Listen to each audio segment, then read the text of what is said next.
And we are back with the second half of tonight's panel. Oh, we got three rocky, crazy. I got a feeling section one was a little tame, even though they got rowdy near the end there. But with these guys here, I love them all. Great to see y'all again, fellas. From 2 Deep, Pete B. Tales from the Pterodon, Dan. He is unaffiliated, but he is everybody's favorite Hokie Twitter follower, Grayson Wimbish. Fellas, how are y'all tonight? Doing good. Ready for it. Man, can't complain. Just happy to be here, you know? It's Christmas, fellas. You know, I look forward to this podcast every year. This dais right here is special. I gotta say, this is a fun group. So stoked. Let's get into it. This is Grace. I think you are the elder statesman here. You've made all 4 of these. I've made a college experience out of this. I'm thrilled. Shout out to you guys. I mean, y'all do incredible work. Dan does incredible work. Pete and Sam over at 2 Deep do incredible work. I think this dais right here definitely is a little bit more of loose cannons than the previous gentleman. So absolutely thrilled to be here, guys. A little more nothing to lose. Let it fly. See what happens. That's right. Well, Tally, let's get it started, man, because we got a bunch of stuff to ask these guys. Let's roll. Well, you there? You good? Yeah, definitely, man. I was trying to get my stuff all fixed back like it was supposed to be. Get the hat shot. Yeah. So I'll get it started, guys. And just gonna say, you know, there we go. When we get to the state of the program in December, which D lineman will y'all say we'll be talking about Rec Shop this year? We talking interior or all together? Wherever you want. If they in JC's room, who did the work? Yeah, you can throw whatever you want out. I'm gonna say the Ginger Freak, dog, James DeJoncum. Okay. You got something behind that? You got a reason for us? I mean, it just the bring energy, the heat, Dan. You know the energy. Had him on the pod. Really liked what he had to say. Like where his head was.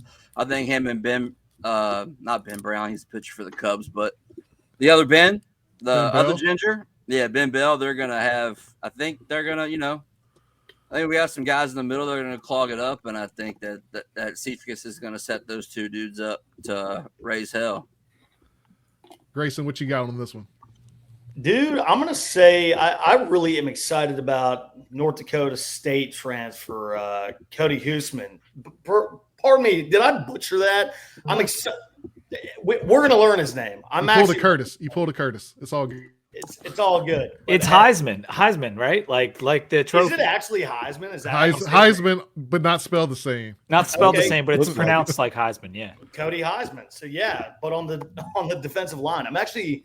I'd seen just some of the pictures on Instagram. He just kind of seems like he came to Tech because of J.C. Price. Really likes Coach Price. I think resonates with his game a lot, and just kind of reminds me of those old lunch pail defense guys back in the '90s who played for Coach Foster's defense. So I'm excited to see that young man play football. I will pick up what Dan said and go with Ben Bell instead of DeJoncum. I probably would have taken DeJoncum first just because of the production he put on the field at Eastern Michigan, I believe it was, as a linebacker. But I think his size and speed, he will play really well. But I'll go with Ben Bell. Very productive as a defensive lineman a couple years back at Texas State. Had an injury last year, but he put, I believe it was 10 sacks and 16 TFL on the field in 13 games for Texas State. Yep. I worry a little bit about the injuries. He had a nagging injury in the spring. He was in maybe a shoulder sling or something in the fall. But if he's on the field, that guy will produce.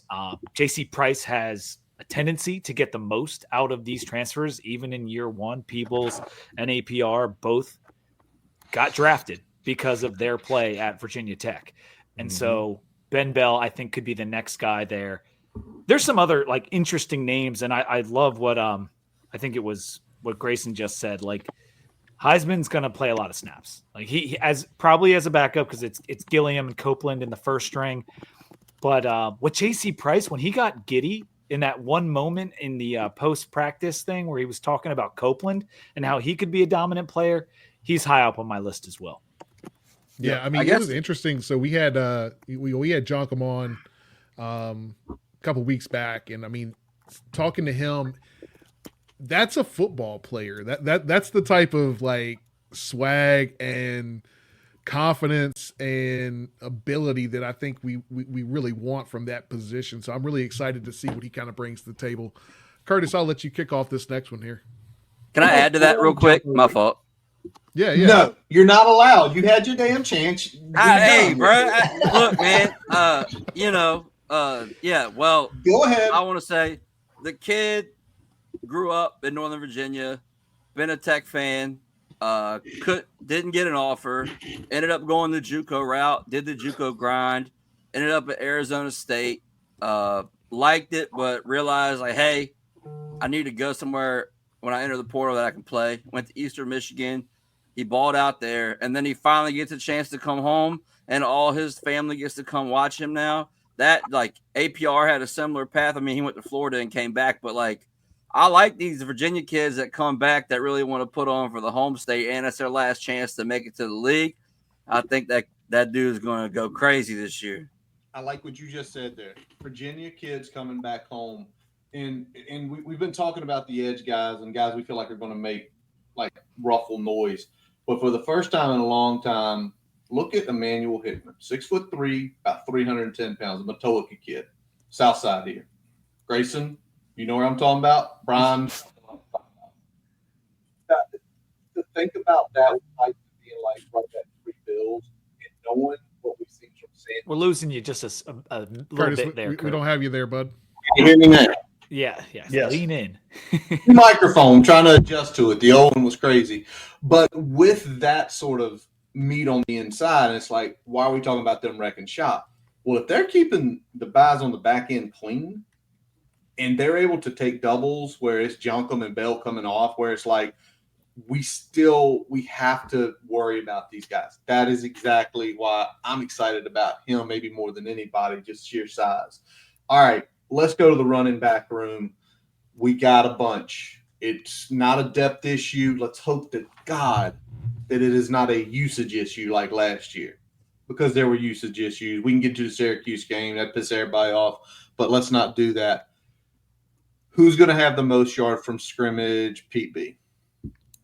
You know, if it had been yesterday, I would have said Terrion Stewart. But now I'm hearing he's in a boot. Sometimes this boot stuff is just literally to protect it while they're healing, and he'll be out of it in a day, and then it's fine. Yeah. But Bully, as they call him, Terrion Stewart, broke almost as many tackles as Ashton Genty. And 2 years ago, his broken tackles per carry rate was through the goddamn roof. Like, this guy is hard to bring down. He had a sensational year for Bowling Green. And if fully healthy, and I think that's what's bothering Pry a little bit, is that he has had these nicks. And, like, you know how some coaches are like, they're harder on the guy if he comes in and maybe gets a twisted ankle and then, like, he's not what he thought he was. He's grinding on him a little bit. Like, even in the commentary in one of the post-practice things, he said, like, yeah, he needs to prove a little something. And if fully healthy, he would be our lead back. But I'll go with him. I won't steal another guy. I will still say Terrion Stewart will lead us in yardage this year. I'm going Marcellus Hawkins. And I know he's D2, but he played at school, and their mascot, what were they? The Mules. And what do Mules do? They fucking work, baby. And that's what he's going to do. He's going to pull the plow. He's going to will us to victory. And this dude, like, the look, I tried not to really get too much into the offseason hype and all the videos, but that hurdle, it moved me. I was bricked, brother. Like, straight up, like, ready. Yeah, like, let's go. Marcellus Hawkins, I like his energy. Got a lot to prove. Potential further 2-year waiver. Don't know yet. This year counts the most. If Terrion Stewart's in a boot, need to get him out of it. Boot scooting boogie, you could say. We got a big game next week against the Cox. It's just time. Like, let's get it, doggy. It's time. Like, Marcellus Hawkins, next man up, RB1. Let's roll, baby. Dan, if you that bricked up, you need to get to that Atlanta strip club fast, man. Magic City. Magic. They got great wings. You better get your mind right if you bricked up in Atlanta. I'll tell you that right now. Hey, I talked to Dwight Howard. He told me where to go. Hey. I'm avoiding it. Yeah, you better get your mind right in Dan's Atlanta. got the George Costanza. I think it moved. Hey, we're not doing this shit this year where we're asking about the prettiest girls on some college campus talking about being bricked up in Atlanta. I remember that last year, Tally. I remember that. You asked Dan and I some freaky shit. Dan froze, man. Dan, it was like, what? Arizona State, maybe. I don't know. Yeah, he didn't know what to say. Jeremiah Coney, gentlemen, new number 4 on offense. Excited to see him play. And then also, I mean, it kind of makes me wonder. I mean, there's Tyler Mason as well. Will we see any glimmers of Jeff Overton? Don't know. But yeah, we'll see. He's cleared. I think it's more of a working him all the way back from that injury from the offseason and whether he's going to get any burn as a result of the depth that's out there. But I mean, I think, obviously talent wise, he's going to be that guy. Just will it be his turn this year? I guess we'll kind of wait and see for sure.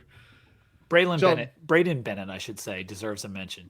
Yeah. Maybe a guy out of the backfield. He's from Coastal, kind of a hybrid role. He could do a little bit of both, and they like him a lot. And in terms of like PFF ratings, he was a highly rated guy as well, and per touch. And so is the three-headed monster Bennett, Stewart, and Hawkins, or is it Stewart, Hawkins, and Coney? I don't know, but Pry wants to have 3. Yeah, PJ also should get some looks in there, I would think, judging by what he did before he got hurt, but who knows?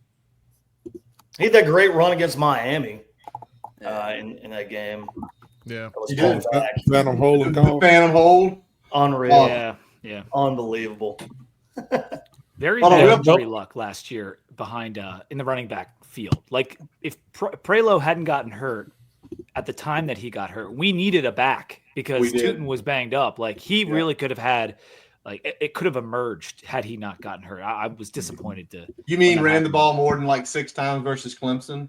Dude, I still can't believe we didn't give the ball. Coney averaged like 7 yards a carry against Syracuse, and they didn't give him 10. Sorry, 9.6 a carry against Syracuse, and he didn't get a single carry against Clemson, a team that can't defend the run. I still am not over it. I'm not over it. We're not allegedly Coney pulled his hammy that week during practice. So no, because they put him on the field.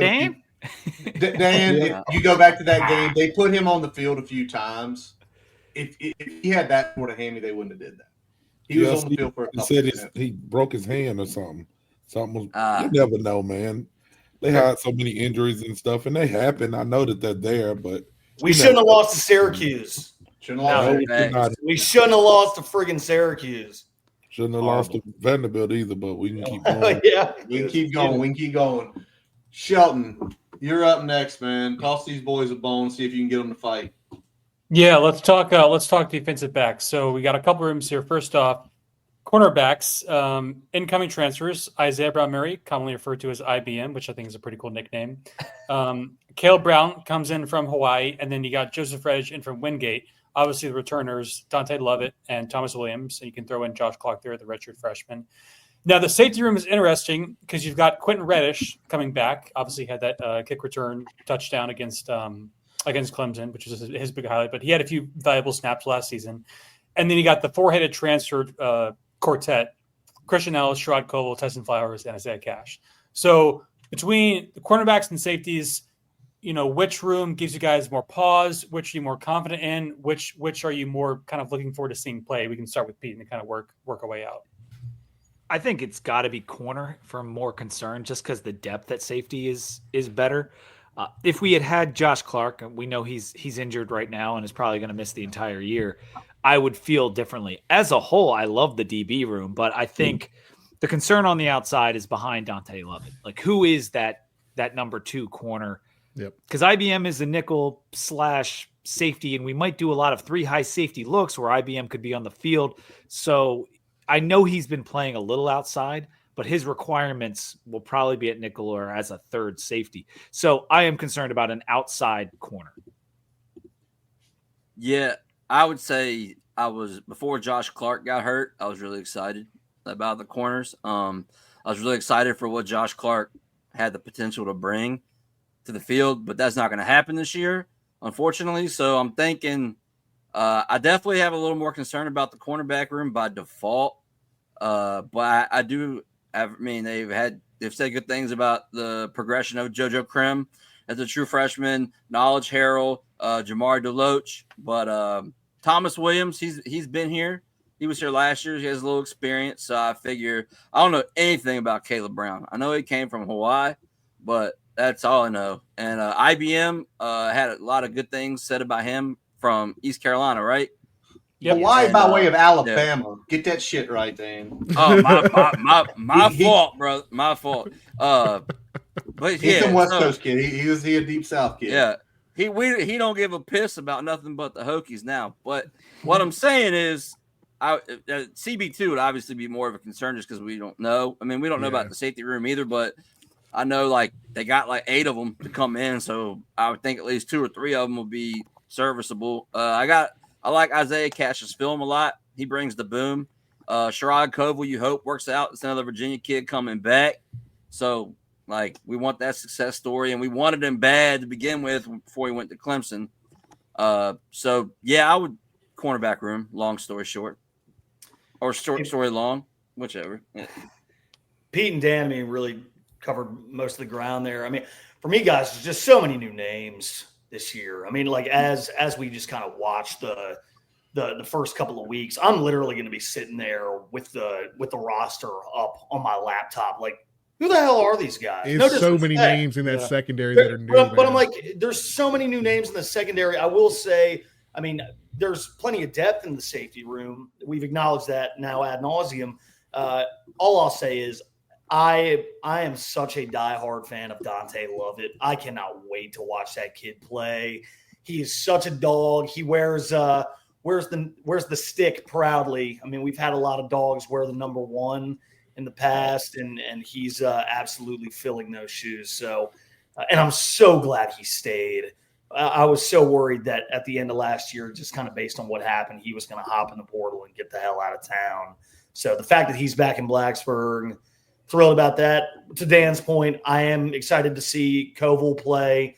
He was definitely the one that got away when he committed to New Spring University, and now he's back in Blacksburg. So thrilled about that. I will say what Dan pointed out about the freshman corners is very important because we've seen freshman corners come in and play immediately at Tech. Brandon Faison and Kyle Fuller in the same year, right? Which Faison was unexpected. Fuller was very expected as a 5-star, but JoJo Krim could find his way on the field sooner than later. They've been talking about him ever since he got here, and Knowledge as well. So Deloach was the high recruit that we got back in the boat on signing day. Yep. But those other 2 guys seem to be getting the most like praise throughout the spring and into the fall. So I think those freshmen will factor in. But Thomas Williams, not only as a corner, but as a return man, we saw him do some things last year. Yeah, but and everybody's worried about corner, but I think what we're going to see, or what we're probably all looking for, is what are we running? Because if we're running 3 high safety all the time, even a nickel, because you can do it. If you got a guy that can cover, it's less stress on your depth, right? Yeah. That if we're running constant 3 high safeties, it's like, okay, we need only 3 cornerbacks. I wish we could ask David this, but I think IBM's been working some outside. I feel like that's been reports. He's been working on the outside, which would alleviate some depth. And just the way he looks like an absolute dog. Like he looks like he wants to go in there and fight people at all times. So, and I know that can be good or bad for a corner, but at least you know he wants to compete. He's got the confidence of a corner. He definitely does. Yeah. I believe Sifka said that he's the nickel. So when they're in nickel packages, he will be on the inside, but there's definitely room for him to play on the outside. Yeah, he could be more of a kind of a rotational player when they're not running nickel packages, but he'll be the primary when you look at those nickel packages. So it's going to be interesting to see. I'm just trying to restrain from making a very niche IBM joke here, so I'll let it move on here.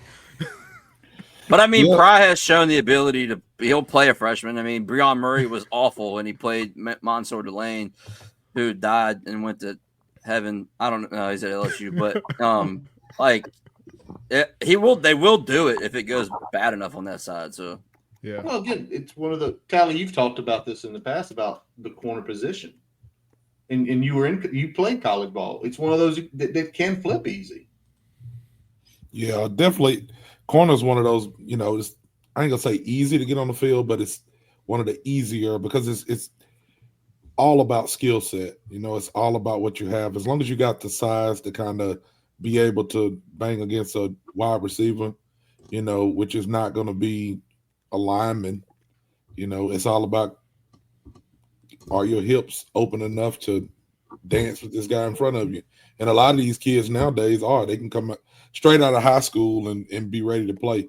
So not saying that that's going to happen, but if it does happen, corner's one of those positions that you see it happen more often than any other position. So switching gears a little bit now from talking about defense, we're going to talk about offense a little bit. The leader of the offense, which is Kyron Drones at quarterback. We've seen glimpses of, greatness from Kyron. But we've also seen some bad spots from him, some injuries, things like that. What do you guys think Kyron needs to do this year to, I would say, I guess, wow some NFL scouts just to play his way onto an NFL roster? What does he need to show? What does he need to do? He needs to find his swagger again from from the Military Bowl 2 years ago. I feel like Kyron really started to find his stride. He really found his confidence 2 years ago. He was dropping dimes in the bucket, looked like a very comfortable playmaker. Last year, I know he was dinged up, but he regressed a little bit last year to no real fault of his own. He had Parker Clemens blocking for him and sacking him periodically. And you know what, Parker, I'm sure you're a nice kid. We wish you well. Just, on LinkedIn, but it's fine. So I'm saying what everyone thinks. All right. So Exactly. I'm saying what everyone thinks. But yeah, really just find his groove, find his swagger again. If he can come out and put together a complete game against South Carolina and really find his rhythm again, maybe the season will go a little bit different than I think a lot of us think it will. But yeah, I think that's the answer right there is find his swagger. He's got it. We know he's got it. Thanks. I think the important part for him is if he can, because he went on Adam Brenneman and he said that obviously what we all knew, he was very shy in the pocket last year because he was very nervous about his protection. He didn't have any faith in it. So if this offensive line, this new iteration, can give this man some confidence building blocks to begin that South Carolina game and he can get into a flow, I think that swagger will come back. I think we're going to need to see more accurate balls on a consistent basis. And I think Monty, knowing what his identity is for this offense, will help him a lot better as well, because he won't be wondering every week, like, is the game plan going to be run the ball 8 million times, or is the game plan going to be to throw the ball 8 million times? Is the game plan going to be to flip it to this dude and throw it to me in the end? Like, we just don't know. Like, it was reinventing the wheel every week. Like, we just didn't know what the offense was going to look like. So I think a more consistent vision, better blocking, and him being able to reestablish his confidence and become a little more accurate with the ball and put up more numbers will obviously go, like, it'll help him tremendously as far as the NFL goes. Yeah, in the Vanderbilt game right off the bat, you could just see there was a discomfort there. And I know he got stepped on or whatever, but like the actual plays, the actual presence in the pocket, it looked like he was overthinking things. His head didn't seem clear. And Dan said reinventing the wheel. That's a direct quote from Coach Pry. Like, we won't have to be reinventing the wheel on offense every week, which has to be a direct shot at Tyler Bowen. And Monty has come in, and Kyron loved the offense right off the bat. He should be comfortable. He should be confident. And thank God he's healthy, because when he was in a boot at the end of June and into July, it's like, what's even going to happen here? Well, he got out of that boot and he's hit the ground running.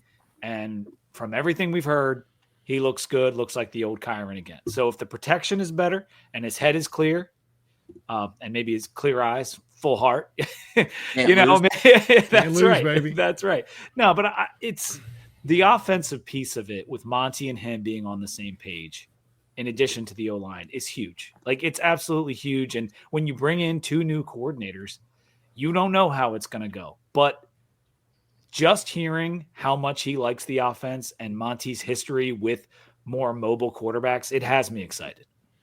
Yeah, I think hold on. Can I do something real quick? Go ahead, Curtis. Shelton's always on this with Kyron. Shelton, you always talked about his deep ball. That's the issue. Because he's good. Intermediate routes, short routes, he gets them there. He's got the gun. If he improves that, I think that gets him. But, Sheldon, do you believe someone like Philip Montgomery can fix that? Because that's been your thing. You've been like, yes, he's a beast running. Yes, he's good at short routes. But, God, Sheldon doesn't say that because Sheldon's a nice kid. But GD he can't hit a deep ball. Yeah, I don't know. I mean, it's hard to say because I feel like it takes a really good quarterbacks coach to kind of, coach you into good habits, just because it's such a mental position, and there's so many, different factors involved. Like, if you're seeing ghosts, the protection's bad, like Grayson mentioned, you can really start to kind of get in your own head. So I feel like hopefully with more confidence, he'll be better there. But I feel like for me, like we saw, last year, the Hokies bread and butter, the short passing game kind of got taken away. And so Bowen didn't really have like an off-speed pitch. Like, we take away the fastball, no off-speed pitch. So Montgomery likes to throw the ball pretty deep downfield. I'm just curious to see like how that works with Kyron's game and if the protection holds up as well. Because I think there's, it could be kind of a hit or miss type of thing. So we'll see. Yeah, we know we're still going to see those short routes. It's just they're not going to be as behind the line. Like, you're not going to see negative plays come from those short routes like we saw in Tyler Bowen's offense, where so much of that short passing game is predicated off screens and kind of those quick outs, things that are at or behind the line of scrimmage. You're at least going to see some positive yards off of this, but Kyron's going to have to be more consistent with completing those routes, and he's going to have to be able to take advantage down the field to stretch those defenses out, and we're going to have to be consistent in the running game. But my thing with Kyron, and I know you guys have hit on it a little bit, is that he plays differently when he's confident. And we saw the swagger come out in that Pitt game a couple years ago, and it kind of, other than Louisville, we didn't really see, we was pretty consistent the rest of the year. He played with a good degree of confidence for the rest of the season. I think only 2 games last year where he looked really confident, at least the confidence that we had saw in 2023. Mm-hmm. Stanford, Miami too. Yeah. So we only saw a couple games where he looked really comfortable with what he was doing, with what he was seeing, with what the expectations were for him within the game plan. I think Montgomery is going to be that kind of that even keel, that stabilizing factor for him, because he talked about on the interview with Adam, he had been seeing a sports therapist and trying to get the mentals of injuries and all the stuff of being this focal point of the offense and really be able to come into his leadership. I think having that confidence in himself and confidence in the guys around him is going to pay big dividends this year. One thing also go ahead, Dan. Sorry. I was gonna say, not to like shit on Quan Felton, but like I feel like he gave up on a lot of those deep balls last year. Like if he would have just like dove for a couple or like reached out, it might have improved Kyron's deep ball percentage. But I mean, I'm not a wide receiver coach, or I don't play wide receivers. I was gonna say, man in the stands. Yeah, Dwight makes a great point there with the too much hype impacted the offense. Expectations, not the same hunger. I also think that expectations things goes on Kyron too, because not just because there's higher expectations, but as these quarterbacks who are known to be scramblers, Kyron got rid of the best scrambler in Athlon 2 years ago. And when they see that, and when you're trying to get to the NFL, there is this feeling that you need to show the world that you can pass. And I feel like we came into last season, and Bowen came into last season with the 4 wide receivers that came back. We're going to pass the football. And it's happened year after year, where year one, Joe Rudolph and those guys, they said we ran the wrong offense for 6 weeks. Year two, we ran the wrong offense for 5 weeks. And then last year, we did the same damn thing until we were like, you know what, we should probably give Tootin the ball. And it's that's the kind of shit I just don't want to see again, and we shouldn't see again, because Montgomery's been in this game a long time. And so you couple that and Kyron working out with Cam and Shador, who are much better passers than him, and that pressure was on him too. And so it was a bad recipe. Now the hunger's there. Maybe NFL is like, yeah, I need to do what I do best if I want to get a chance to go back there. And all the things are now in place to be like, he plays more free and more confident. Yep. Tally, you got to say something? When I start it's usually you got I was just listening to Pete. He's right. It's like you just got to do what you're good at. You know what I'm saying? You can't going back and watching that Vanderbilt game. It's like watching Kyron play. It was drilled in his head that he had to do certain things instead of just going and being who he is. He may not ever be Brett Favre. You know, I don't know, Tom Brady, as far as throwing the ball, pick somebody. But he can be Kyron. You know what I'm saying? What makes him good, he can go do that. And I feel like all offseason, whether it be the expectations on himself or the expectations on the other quarterbacks he was working out with, was he needed to do these things, or he needed to have this many yards passing to be considered a good quarterback. I don't fully believe that, you know what I'm saying? Because I've seen some dog shit quarterbacks make it to the NFL. I'm just telling you. Like, some of them are still getting paid now, and they ain't never done nothing. So I'm not saying that he will or won't make it. I'm just saying, to have the best shot, you just got to go out and be you as any player, you know, and the chips will fall where they may. So I'm just hoping that he just goes and, you know, I ain't saying we need to run him or we need to do – I'm just saying Kyron's been playing football a long time, and I feel like if he takes the layups, he'll be fine. Tally, if it's a running lane there – oh, go ahead. I'm sorry. I was just going to say, I mean, to that point you just made about Kyron, like it almost felt like he had to do certain things in the Vanderbilt game. Most of us were there, right? Yeah. Oh, yeah. We saw that team that day. When your QB feels that way, the rest of the team feels that way. It was very palpable. It's almost like, I mean, you could see how almost nervous they were when we were, I firmly believe, the better team, talent-wise.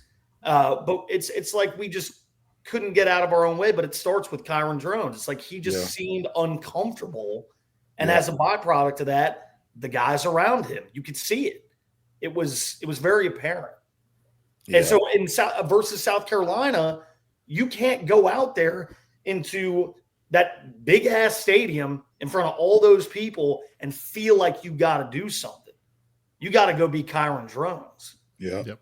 That's it.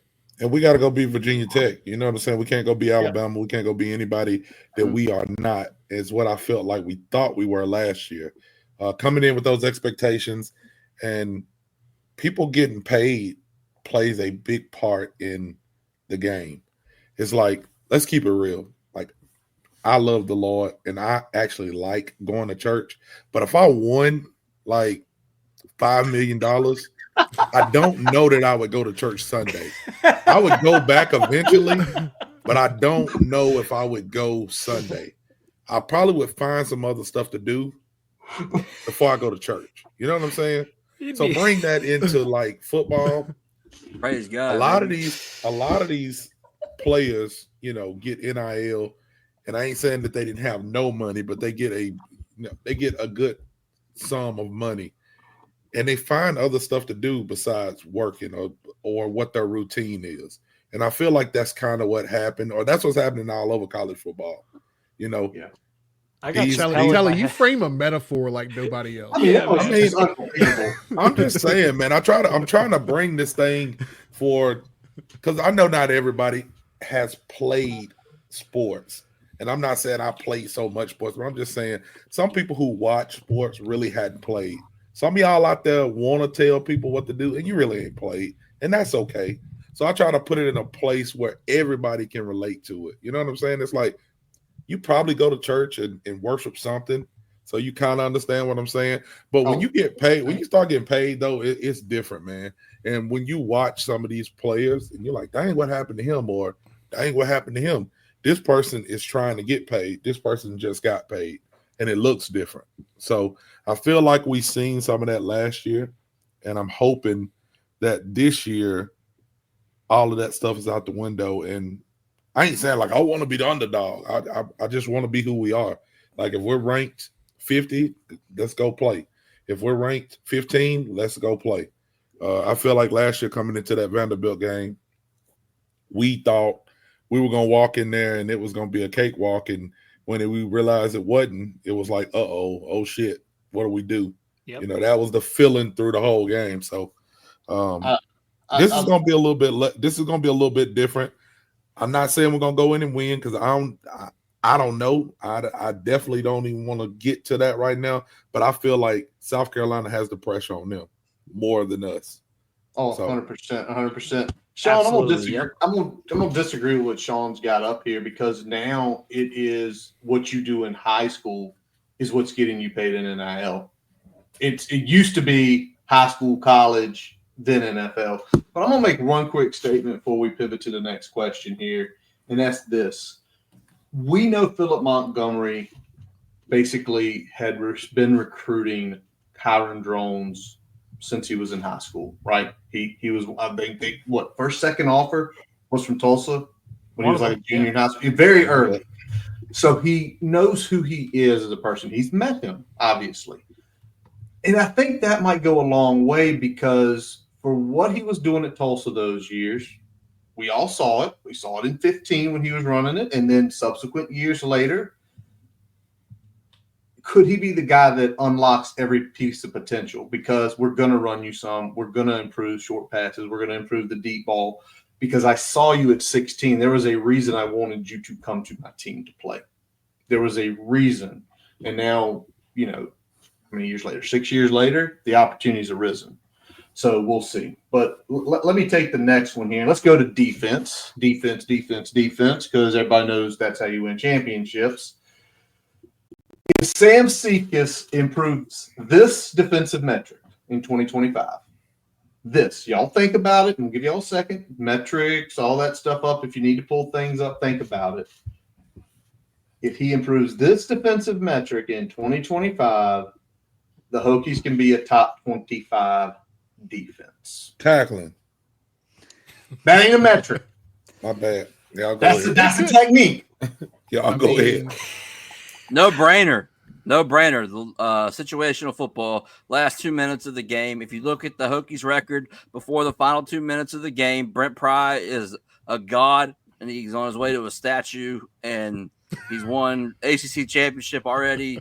Like, it's ridiculous. Like, just situational football, you clean it up, especially the last 2 minutes of a game in a close game. We are cooking with far more grease. It's a good answer, Dan. It's a very good answer. I would say limiting the explosive plays, whether that's explosive plays per game, per drive, whatever it is, but explosive plays on offense when you're the defender is one of the leading indicators of like winning games. If you have more explosive plays, there's a very good chance. I know Shelton's all over this, but that would be my thing is if we can, the situational football is huge, but we saw some big plays in the Vandy game. We saw big plays in the Syracuse game. Duke game, good Lord. So those are the kind of things that Seifkis and his game plan, defense, putting it all together, you have to limit explosives. And he's kind of talked about that a little bit. So that is a key for me. I mean, I think measurable metrics. I mean, you improved the tackles for loss tally. I'll add 4 loss after tackling. Now it works. That works. Tackles for loss. Guys, I mean, to tighten the screw on Pultz's point, when did Virginia Tech teams last year fall apart? The third quarter. Oh, yeah. You went into the locker room. You might have been up at half. You're having a great game. I think about the Boston College game. Thursday night, and we're kind of laying the wood, and then all of a sudden they start making a run back in the third quarter, and then that goes to Pete's point. Explosive plays. You're letting these guys score and catch up. It's like, dude, you have got to play complete defense in the third quarter. Yeah. I mean, you could say that about the offense too, but really, I mean, that's where we fell apart. Do you know the number, Grayson, last year? Say Do you know again. the number? Do you know the number? Number of what Third quarter capacity? points? No. Oh, in the third quarter? points. No, I actually don't know. We gave up 100 third quarter points last year. The average is like 6. So that would be about 75. Yeah. We gave up 100. We gave up almost in 12 games. We roughly gave up almost 8.5 points a quarter, which is 2.5 points higher than normal. So that's the insane. And you want to be Dan's point to be a good team. You'd like to be better than the average. You'd like You'd to be be way on- behind the yeah. average. Not Now, 25% worse than the average. Dan, I went down a rabbit hole, and I'm glad you brought this up. And this is about the third time people that listen to us do it. 43 points in the last 4 minutes of games we gave up. 43 points. Mm-mm. Think about that. If you just cut that in half, what's our record last year? You're at I mean, least if you- Is everybody pissed off right now? If you go with the 0-5 in one score games, I mean, what if we're 3-2? You know, what if we're 2-3? Like the whole season is different. You know, Yeah. You beat Vanderbilt, maybe. Maybe you beat. I mean, 7 points in the last minute for them, just so you know. it's wild, man. And like, so to that point, I mean, Dan talked about situational. You know, you guys have talked about moments in the game. And I know Shelton isn't a big fan of this, but like being able to get off the field on third down, like we were pretty poor, especially in those situational moments, especially in the third quarter. We could not get our defense off the field. Sheldon, did you find it yet? Yeah, talking about explosive plays allowed, I didn't realize how bad it was, but we were 123rd in plays of 10 plus yards allowed, 131, as well as plays of 20 plus yards allowed, 127th. And you can go pretty much down the line, 30 plus, 40 plus, 50 plus, all bottom 10 in the It was a country, nightmare, pretty man. much every single one. Like when we didn't bend, but we broke. we broke. Clip that. Clip I'm that guessing. Right I'm guessing true. when Brent Pry's first ever Timestamp, interview yeah. was that long ass play from Maryland. That was bad omen. Huh. Man, these coaches have to just go coach, and players have to play. They have to, like, if you can't make a play, put somebody else in. Again, I keep saying the same stuff because it seems simple to me. It's like somebody was like, "Well, they didn't have nobody else." I'm like, They did. it's like They 70 did. people on the sideline. Just put somebody in. Just put them in. My counter to Yeah. that, Tally, is if you're running the same shitty defense, putting in a new guy isn't necessarily going to help. Caleb Woodson, in spite of our defense, showed out last year. True. I just think like the coaching, as Dwight is pointing out, strength and conditioning coaching has been so poor for 3 years that it has not been the Jimmies and the Joes. It has been the X's and O's for 3 years. Billy said this on a show the other night. Billy was on the strength and conditioning thing for a while too with Dwight. And we have been unprepared for 3 years to go into these games. Remember when they decided they were going to wake up everybody early before BC, and that was the secret sauce? They are grasping at straws to try to figure out how to get the team ready to play a game from the gun. And hopefully by changing 4 different coaches, we figured it out this year. But Yeah. the talent has not been the problem. That's why I was saying, like, my counter is that don't just put someone else in, because it's still Marv's defense. It's still not going to be run correctly. But this is the thing. This is where I go, Pete, on that a couple of ways. So when you go on offense and you watch offensive lineman miss 3 Well, okay, blocks. that's fair. I'm just saying, you watch an offensive lineman miss 3 blocks out of 3 plays. Just put somebody else in to see if they're going to miss 3 or if they're going to miss 2 out of the 3. That thing. And then if you I don't care if you got Ed Reed on your defense and he misses a tackle that you need at a pivotal part of the game, I ain't saying take him out for the whole game, but you got to try somebody else just to let them know that you have somebody else that's on your behind. You know what I'm saying? Like, Absolutely. I feel like the coaching staff, and that goes back to coaching. I feel like the coaches were so indebted to each other or indebted to certain players that they were scared to put somebody else in. Well, the coaching on the O-line just continued to make no sense throughout the year. Right. And it goes back to, but Charlie, your point is perfect. Though. We are in the age of NIL. People are getting paid. I love what you say. You suck right now. Sit your ass down. Well, you're paying me $300,000 a year, and your ass ain't worth it. You ain't doing $300,000 worth a year playing. Go sit down. I'm gonna take Mr. 50K over here, and if he goes out there and busts ass, I'm gonna give him your money next year. And I'll say this. And now you can do that. The whole thing is you can do that now. Like literally, if someone comes up to a coach and says, why'd you bench him? You gave him all that money. He sucks. Is he worth that money? Well, I guess not. Do you want his money? I'd love to have his money. Then go beat his ass out on the field, and then you get his money. Sorry. Go ahead. Go ahead, Dan. You've been. I would say, it has to be ability over ego, because if you embarrass the name on the back of the jersey, they just got to live with that. But if you embarrass the name on the front of the jersey, your ass is getting fired. So, I mean, which one you want to do? Yeah, and everybody's got to live with that. If you embarrass the name on the front, everybody on that team has to deal with the ramifications of that. Right. So at the end of the day, you got to perform. It's all of that is so true. And guys, like, this is pre-NIL era. I'm going to throw it back a little bit. I don't know if y'all remember. This is like early transfer portal days. Y'all remember Jake Johnson, the linebacker for Virginia Tech? Oh, yeah. Number 36. So, there was a little while, like he came in, he was a 3-star recruit. He was playing a lot. And then all of a sudden, he kind of started to let it slip a little bit. And Bud Foster replaced him with Lindell Gibson, who also, started to let it slip. But at first, Johnson wasn't really cutting it the way he used to. And Foster said, listen, Jake, I'm putting Gibson in, because he's getting it done at a higher level than you are. And then we saw Jake Johnson transfer as a byproduct of that. But that's even just a pre-NIL example in Virginia Tech lore I think about, where a coach said, hey, listen, dude, like, if you're not getting it done, I'm putting in the next guy. Yeah, it's overall in sports. We all know that that's good practice. Play the best guy. Sure. That was not what I was trying to say to tell you. The overarching point was I was saying the schemes were so bad that it wouldn't have necessarily mattered. Now, on the offensive line, it might have mattered.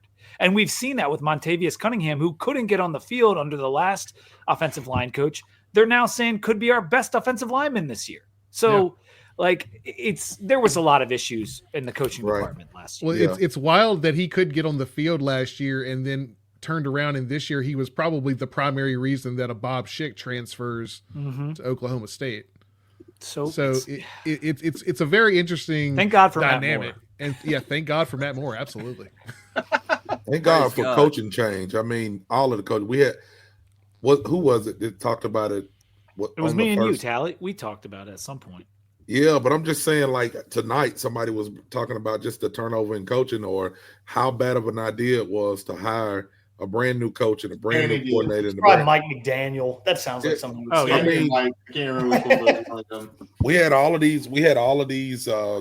Tweets and pictures about going on camping trips together and going catfish noodling or something.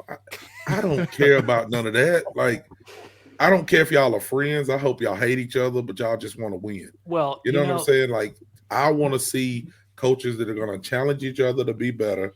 And if it's not working, you find a way to make it work. That's what I care about. I don't care if you're taking them on vacation and stuff at this point. Like, yeah, it might have been cool whenever years, but now you got to throw that out. I just want to see competent coaching. And I don't, like Pete said, I don't feel like we've had that for 3 years, so.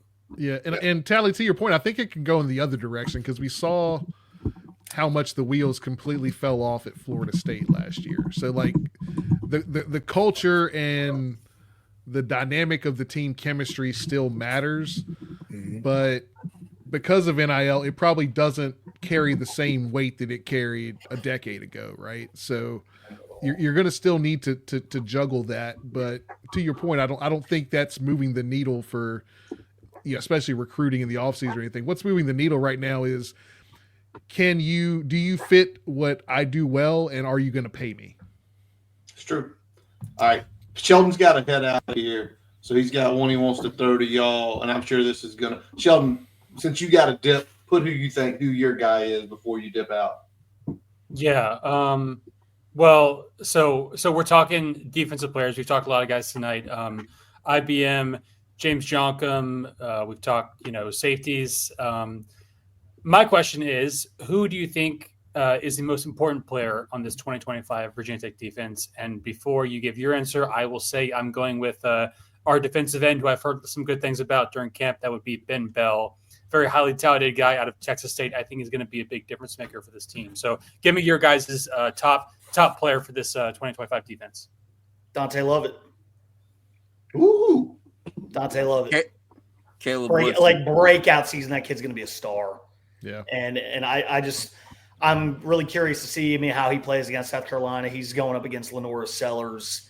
Is he able to hold his own in coverage against throws from this guy who's supposed to be, Michael Vick 2.0? Somebody tweeted that the other day. What was it, Pete? You said I'm also Michael Vick. If someone said that the worst Lenora version, People Sellers, just be putting stuff. Lenora Sellers is Michael Vick stuff. with less talent. It's like, Yeah. What are we talking about? They tried to create a banger, and it just it bonged. Pete said, wait a sec, I got one. you said something, Dan. Go ahead. Yeah, Caleb Woodson. Big problem for this defense has been middle linebacker. He is now, for all we know, going to be the middle linebacker. Big responsibility, pretty much the leader of the defense at that position. Going to need to see it be strong. He's a stud. I think Caleb Woodson is the most important piece to our defense this year. I think the probably three best players in the defense might have already been named by Shelton, Grayson, and Dan. But Tyson Flowers will be immensely important this year. And one of the reasons why is we've played two true freshman safeties the last 2 years, Mose Phillips and Quinn Reddish, and thrown those guys to the Wolves. And the play hasn't been all that great from the safety position due to the injuries to Stroman.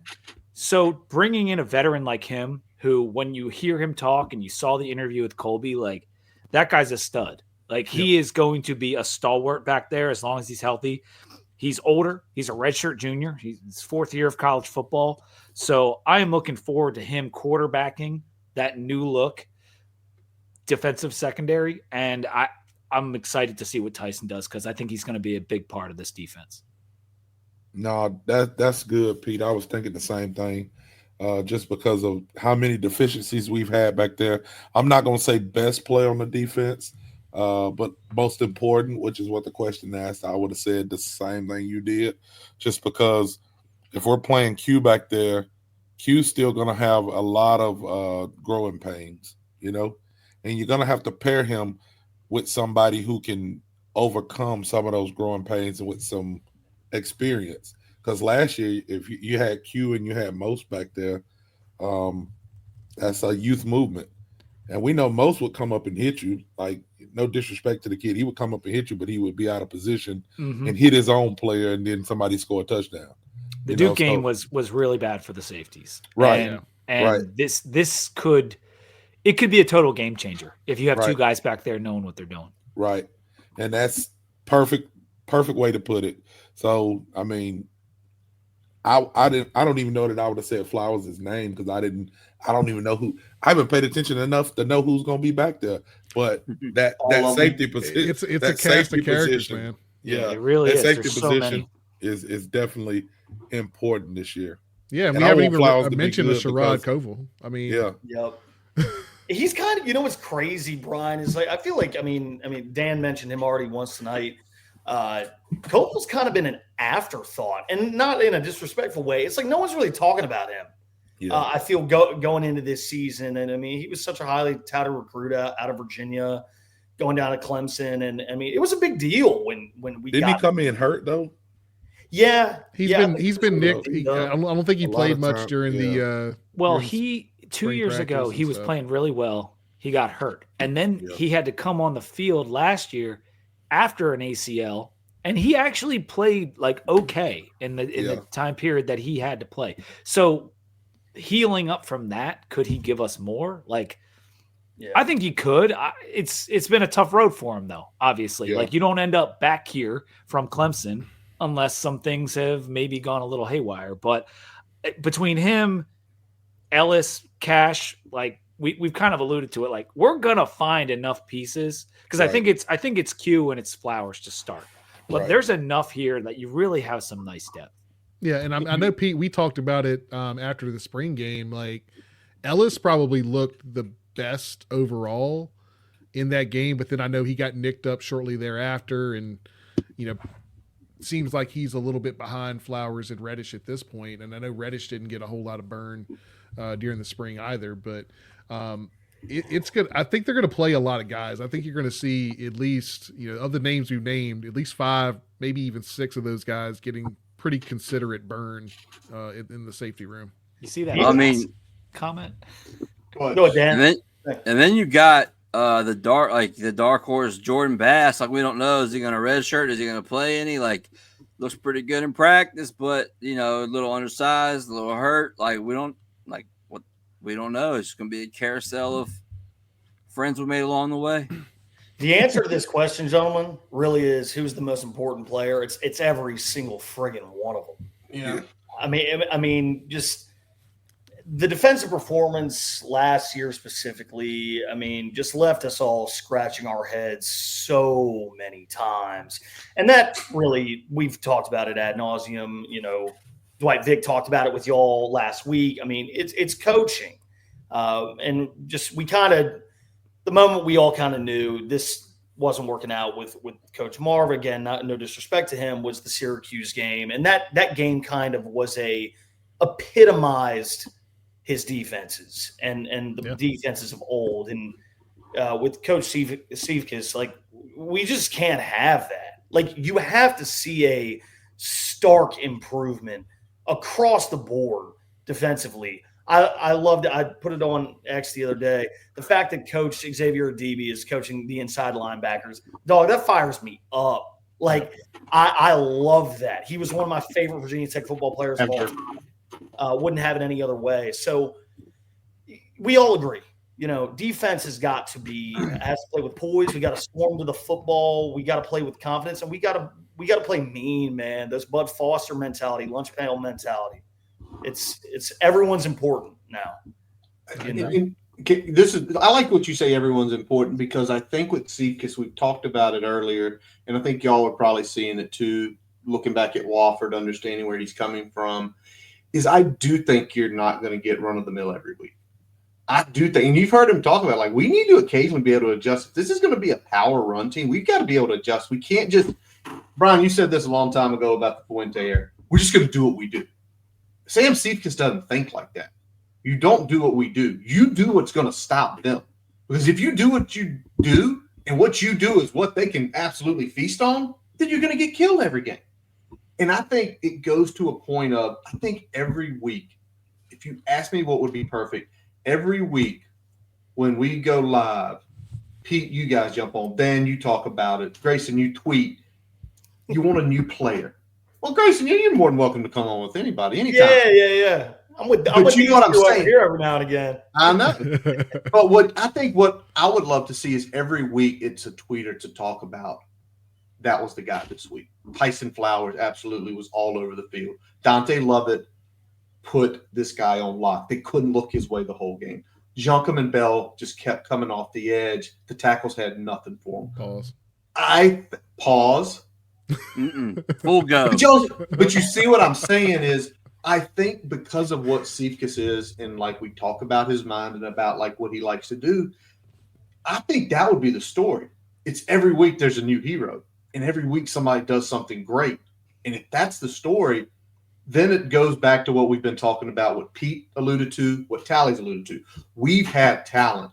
We have not had the coaches to put these gentlemen in positions to be successful. Yeah, and Curtis, when I talk about that do what we do mentality, it kind of goes back to what Sheldon was talking about earlier with not really having an off-speed pitch or not really having a counter punch. When I think of we do what we do, that's your punch.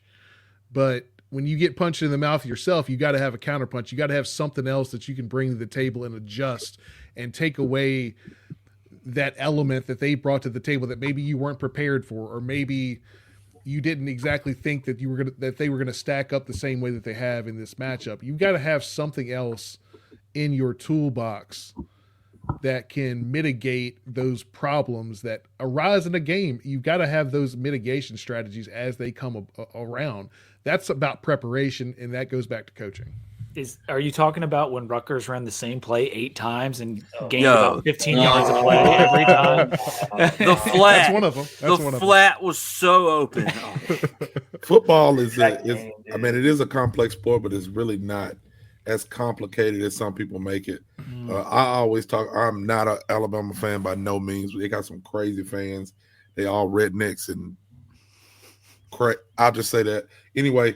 But Nick Saban is the GOAT. Like Nick Saban's the GOAT. If you go study how he coached and things he did, he knew how to change his team. If you go back and look at the early Nick Saban Alabama teams, it was all about a pocket quarterback and standing back and being in the pocket and relying on the running game. And then they had to shift, and they had Blake Sims as a quarterback one year, and Alabama fans lost their mind. Why do we got a quarterback back here running around? That's not what a quarterback does. Well, Nick knew the game was changing. He had to have a dual threat quarterback. Blake Sims just wasn't the quarterback that was going to take him to the next level. Then he went out and recruited the players that was going to take him to the next level, like Jalen Hurts and Tua. And then he gets in a national championship game and goes, hey, you got us here, but you ain't getting the job done. And he puts in a cold quarterback that's a young quarterback, and they go beat Georgia. Again, I don't think Brent Pry is Nick Saban, but I think if you're getting paid millions of dollars to coach a sport, you should study those people how I study them. And if they can change players, you can. We haven't, go back to what Pete said, we haven't coached them for 3 years. And I'm not saying it's magically going to happen this year, but I hope it magically happens this year. Well, and that's the craziest part is I don't think we've had the best staff in the world the last 3 years, to say the least. And we were still this close to beating a top 10 team, this close to having an 8-9 win season with a few things go the – yeah, exactly. All 6 wins, 10 points or less last year. Yeah. I mean – that metric's got to friggin' that improve this season. It's got to. Yeah. I mean, you're hoping when we play South Carolina that it is a close game and that we win. And then you can reverse all of this narrative right off the bat. I mean, that would be the dream scenario. But even if Vandy is that, it's a 3-point game, which it very well could be. And it's on the foot of John Love, and we win. That's the kind of stuff we need to happen to be like, okay, we're moving in the right direction now. Right. Yeah. So what are the one close game that he's won at this point was the Liberty game, right? Mm-hmm. Jesus Christ. The Jalen Holston legacy game. Yeah. Jeez, the cupboard was bare. What I mean, what? And that's no disrespect to Holston. I love you, kid, but man, damn, dude, we needed some fortunate things to happen to win that game too. We really did.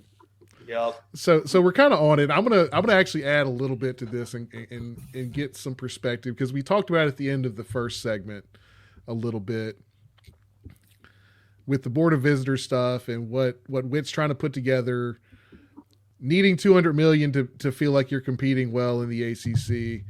But I want to do it this time through the lens of Brent Pry and his tenure here. If Witt can go out there and secure $200 million, do we have the pieces in play where we're still calling Brent Pry the head coach of the Hokies in 3 years? I want Dan to go first. Shout out Witt. Shout out Witt, man. It reminded me of a little Trail Sprewell. I can't feed my family on $13 million. I want to say yes, but I don't know because, if he brings in Montgomery, most qualified at the time of hire offensive coordinator Virginia Tech has ever had, and then you go get Sam Cephas, you bring him in completely out of left field. We had no idea like who, like the Snoop whatever the famous meme, but. Then you bring this dude in, and then you get to know him, and he's very calm, but he's very intense when he speaks, and he's very confident in having half the hair, half of it should go, like that thing. Like that is like He's like, you know what? It's bad. me, he man. rocks it, dude, and he doesn't care. And like he's so psychotically obsessed with the intricacies of what the offense is doing and making sure his scheme is complex but yet simple enough that his players don't even have to think about it. They just do it, which is at least is what they've said. The games still have to be played and it has to be executed. But I think with the money we currently have, we should be able to win 8 or 9 a year, and that's still should be a floor for the ACC, in my opinion. But we come from a different era of watching Tech, so we got a different perception of what Virginia Tech football should be. Yep. I mean, if you get $200 million a year, you should be top. You should be top tier Brian, ACC half perennial playoff team. Can you recite the end of the question one more time, just to Yeah, so just kind of if Witt's able to get us there, if the pieces that Pry's brought on from a staff perspective work out, will we still see Brent Pry as the head coach in 3 years? If they work out, hell if yeah, they work out, yeah. But the question is will we still see Brent Pry? Because if it works out, obviously he'll still be here. Yeah. But if we're 0-2, he gone. If we are 0-2. It is over for Brent Pry, without a doubt. You cannot lose to Rutgers back-to-back years and then Vanderbilt back-to-back years and still be the freaking head coach at Virginia Tech. You cannot do that. Amen. If Brent Pry goes 6-6, he's still coaching. Yeah, I just want to let y'all know. Oh yeah, you're correct because Gene at CMG Leasing says not if the first 2 games are losses. If he loses to South Carolina and Vanderbilt, but still wins 6 games. Pete, we're going to be talking about this next year. He's still going to be here. I don't think so. But that's fine. We can have a difference of opinion on that. I just think that it will get so toxic so fast after 0-2. You're going to have the big fish. It will at least equal 2021 post Fuente. We think Fuente's gone, and then all of a sudden Witt's bringing it back. It'll reach those levels. I want you to think and about it'll be lame duck. So what's the fucking point? But here's what's got to happen. That's first. my. If Witt doesn't get fired, Witt's not firing him. Nope. A night game in Lane Stadium against Vanderbilt, and you lose after losing to them the previous year, it's over. It is over. Stephen, I disagree with that. I think the new hires are a last-ditch effort. He messes it up this year, he's gone. And I know that wasn't the question. The question is, you raise the money, is he still the coach? Yeah, maybe. But, I mean, if those new hires, he was given the chance to fire the coordinators that weren't hacking it or letting them take a demotion to go to Ohio State, whatever. But, yeah, this is it for him. This is the last season. Pete's right. You start the season 0-2, it's wraps. It's done. There's so many questions that go along with stuff that I have that my mind just wonders about. Does Brent Pry, was he the one who made the hires? They say he made them, but he doesn't make those hires when he comes in as a coach. It was other people that was on the board that had. I don't think so. I think that's everything comes from the top down. If Witt let a first-time head coach hire 2 first-time coordinators, which it seems he did, that's on Witt too. But Pry made those hires. There was connections from Penn State with Bowen. There was connections from Vanderbilt with Marv. Those are his hires. The only thing we don't know is were there other hires that were vetoed for one reason or another. Right. We know who was on the Zoom calls, Brian. Sure.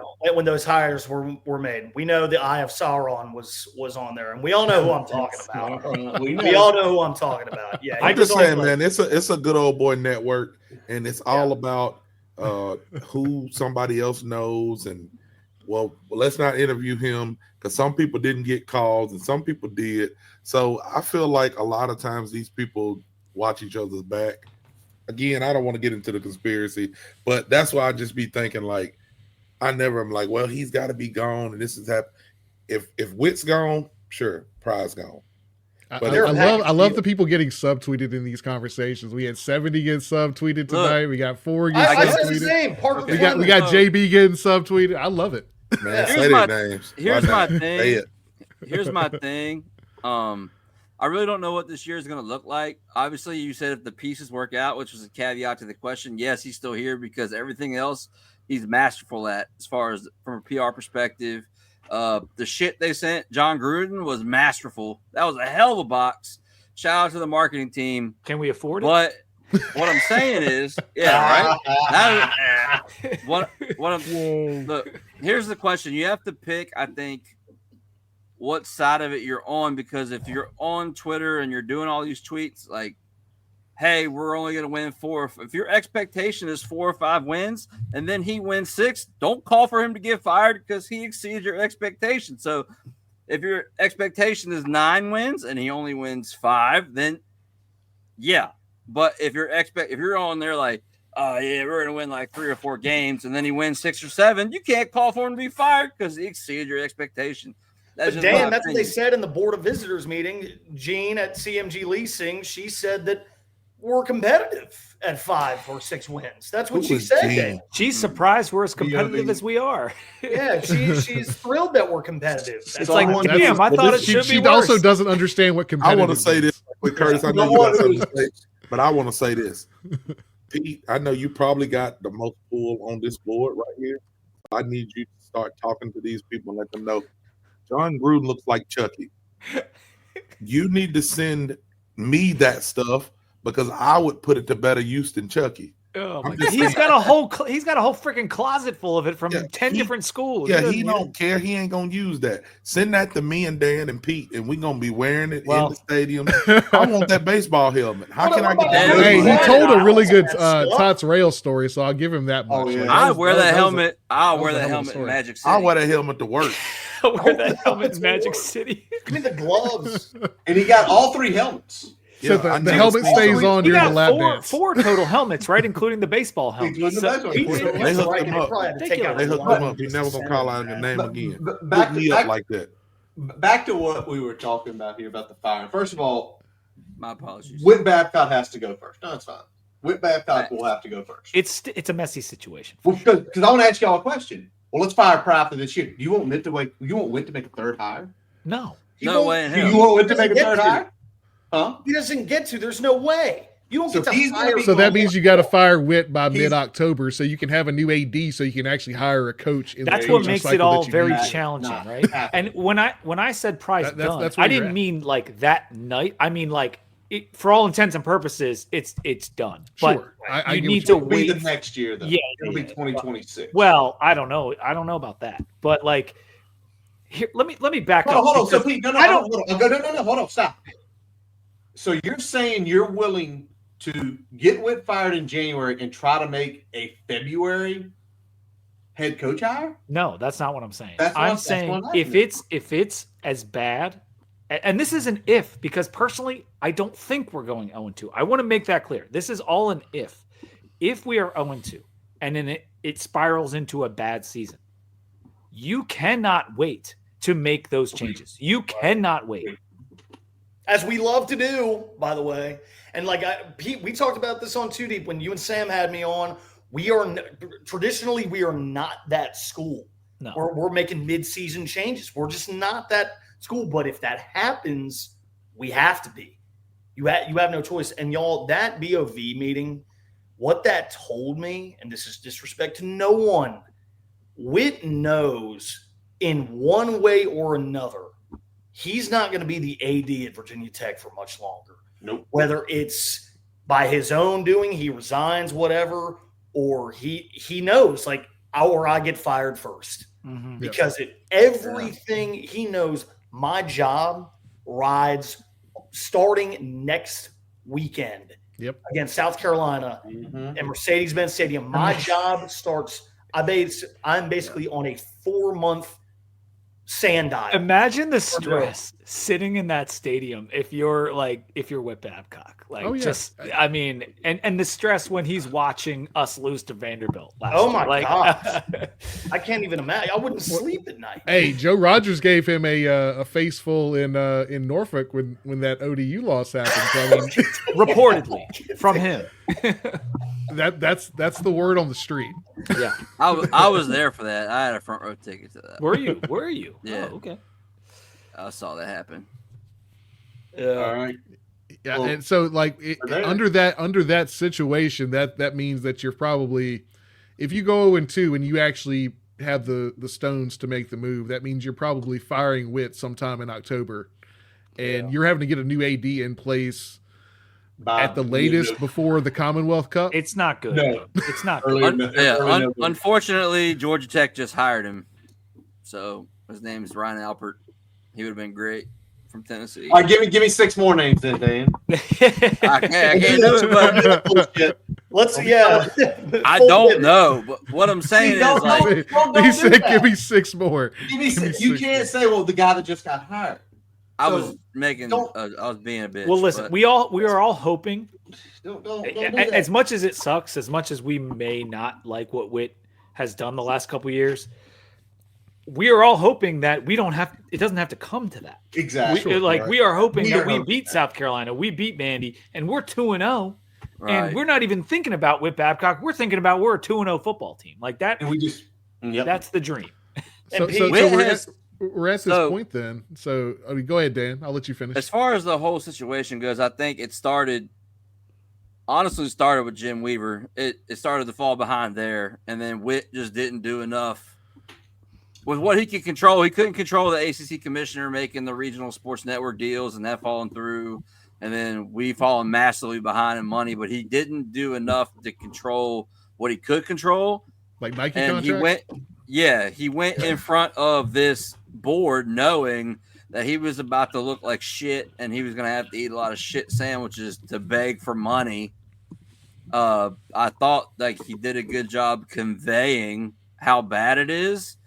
Because when you go in asking for money, you're not like, I need like 30 million, but if you don't want to do it, that's cool. Like, it wasn't like you got to really like sell the fact that, the shit's dire straits. And I think he did that. So hopefully they cough it up. But, he did pull the Magic Johnson, like, I don't know, I'm not going to be here type thing. But I think the thing that pissed me off the most was like the thing that we, and I say we collectively, like, and that's the fan base, but also the athletic department needed to be better at, regardless of where we're at overall, like we shouldn't be in the bottom of public institutions in the ACC for athletic budget. At all. Not with our enrollment. No, not at all.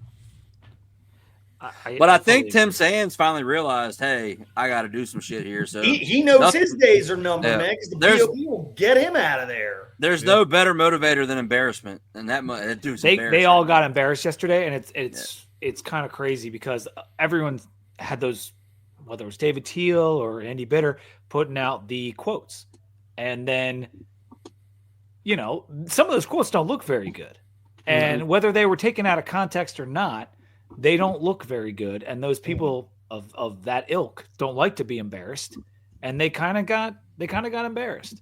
And they said it costs money to win and it costs money to lose. Yep. Well, that was the best point conveyed in the whole thing. Is that if you're going to lose money on this thing regardless, it's better to lose money and have a winning product. Amen. Yeah. And what's funny is like the measures that we've taken over the years to save money, meaning playing at ODU, playing at Marshall, those have cost us money on the back end for sure. Because when you go to ODU, you put your head in the lion's mouth, you lose twice, you are damaging the brand. You are killing casual fan interest. You are killing Yep. merchandise sales, ticket sales.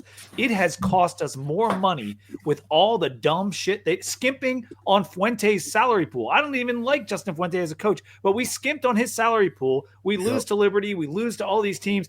It costs us money on the back end because then we got to fire him. We're paying his buyout, the whole 9 yards.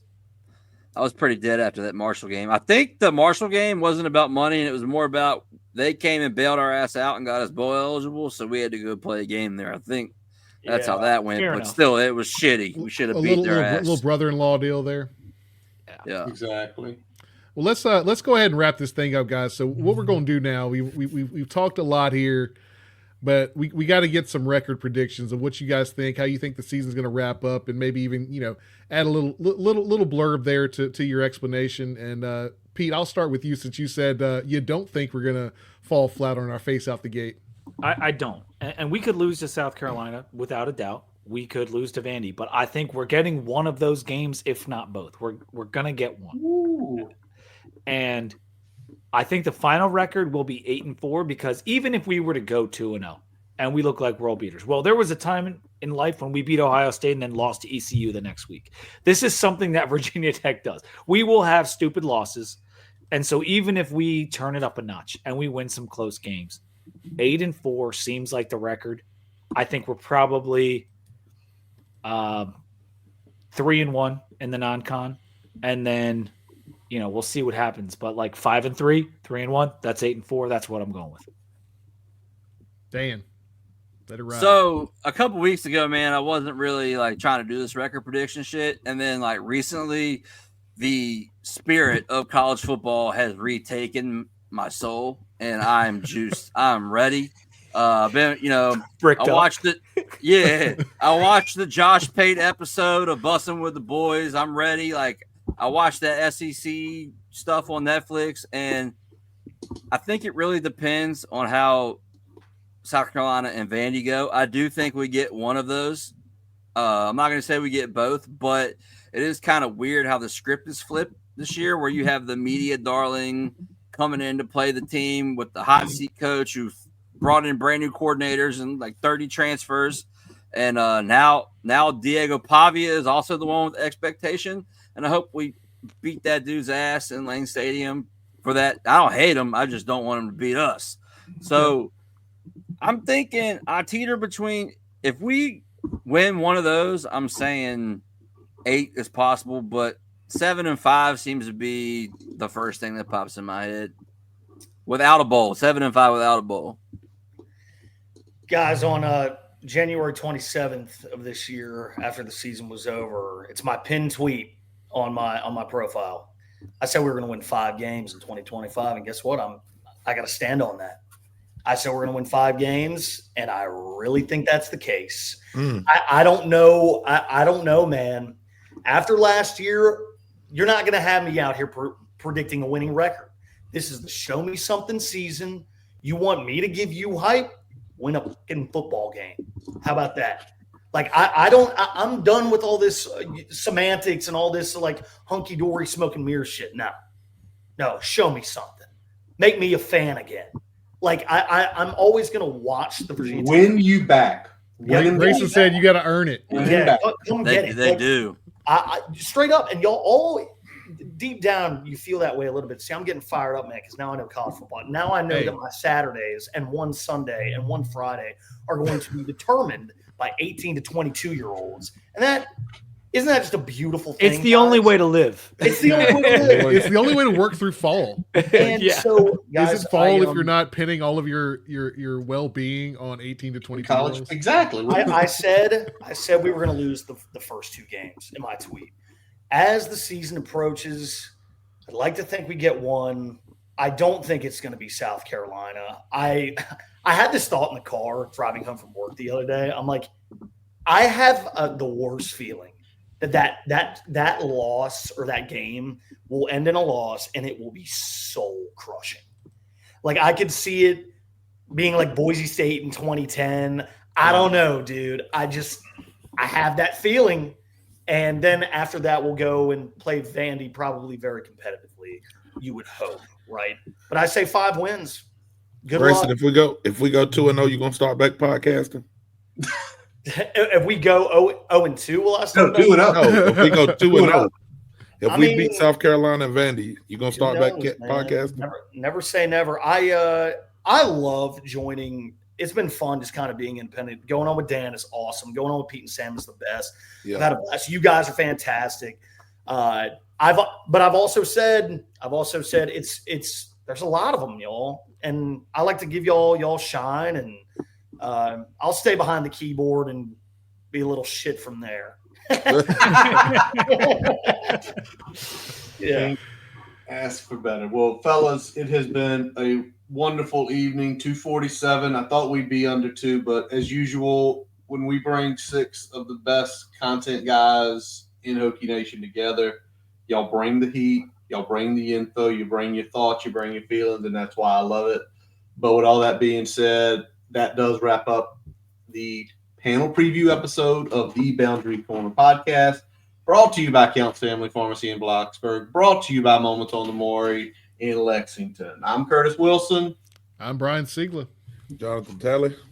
Shelton already left because he had to get to bed. We appreciate Danny Notes. We appreciate Mike McDaniel. Hadn't seen Mike. Text with Mike all the time. Talk about his kid. Appreciate it, David Cunningham. Shout out. I texted him a few minutes ago. Pete, Dan, Grayson, you guys are the best for being here. We ask everybody, visit boundarycornerbt.com to listen to all of our episodes. Check the banger out last week with Dwight, too, because that was a 3-hour marathon, and he brought the heat. Follow us everywhere. Follow these guys. Everybody that came on here tonight, follow them on Twitter. Listen to their podcasts. Read David's writing. Read the stuff Mike writes. It is good stuff out there.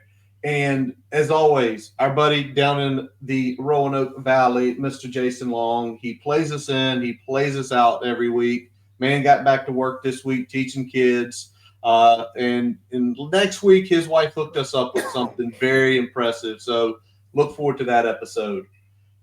We appreciate y'all all out there listening. And as always, let's go. Hokie!